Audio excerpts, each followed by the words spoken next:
If you'd like to learn a very cool neck crank, stay tuned and watch this short video.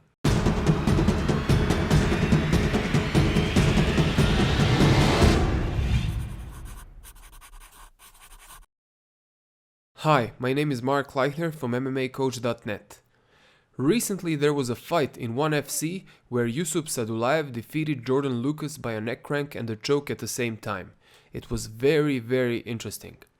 I've seen someone else doing the same choke online a few months ago, but unfortunately I can't find it.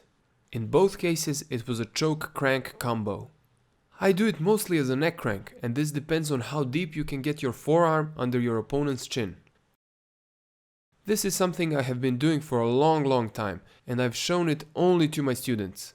You're about to see a video from 2011 that is a part of my Total Ground and Pound Blueprint instructional. Even though it was shot in 2011, I have started using this technique even before. I'm not saying that I've invented it, because people sometimes figure same things out on their own without being in contact. Warning: this is a potentially very dangerous technique, and it must be practiced very carefully. It can result in serious cervical damage, and the most important thing is to give your opponent or training partner enough time to submit. So once you're in the position, apply it slowly. Take a look.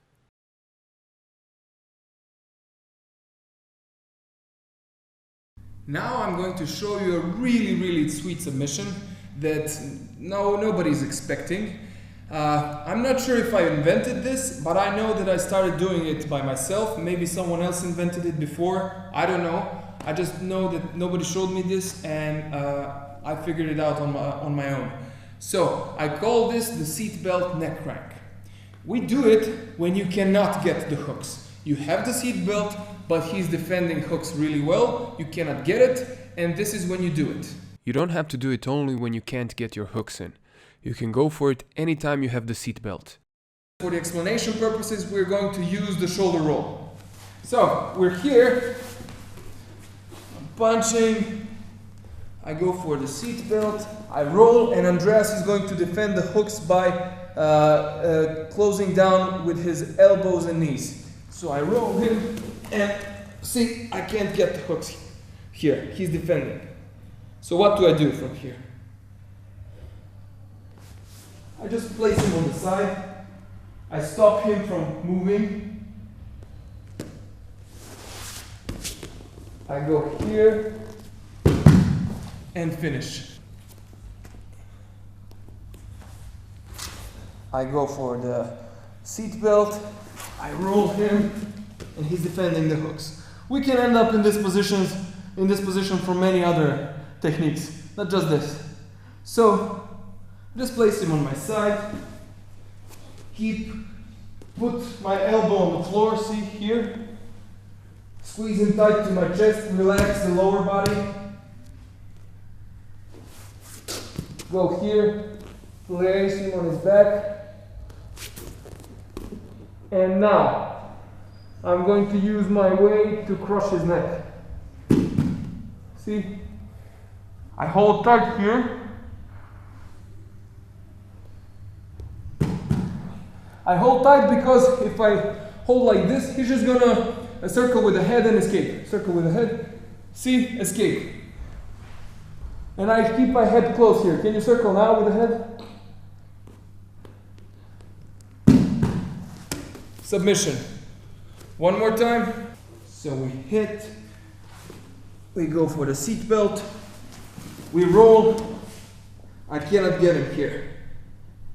I usually want to go on the side where my arm is close to his neck. I like to go on that side. But I guess you could also do it on this side, although it's much more difficult to get up. I guess you could do that as well and finish him, but it's much more difficult. But I prefer to go on this side. So we go here, we place him on the floor, get the elbow on the floor. See, you cannot hold the seatbelt here anymore. You need to loosen it up a bit. Get the elbow on the floor, shoulder behind his ear. This is important, shoulder. Shoulder is what's going to finish him. So I'm tight here. I move him back towards the floor. Press down and forward. The tricky part of this submission is that you have to do two things at the same time. Keep as much of his back as you can on the floor and press his head forward with your shoulder. If you just press forward without keeping his back on the floor, the submission will not work and you will just push him to a sitting position. If you liked this video, please like it and share it on Facebook, and you can also subscribe to our YouTube channel by clicking on this big red box here. My name is Mark Leichner from MMAcoach.net, and I want to thank you for watching this video. I'm looking forward to seeing you on another video again very soon.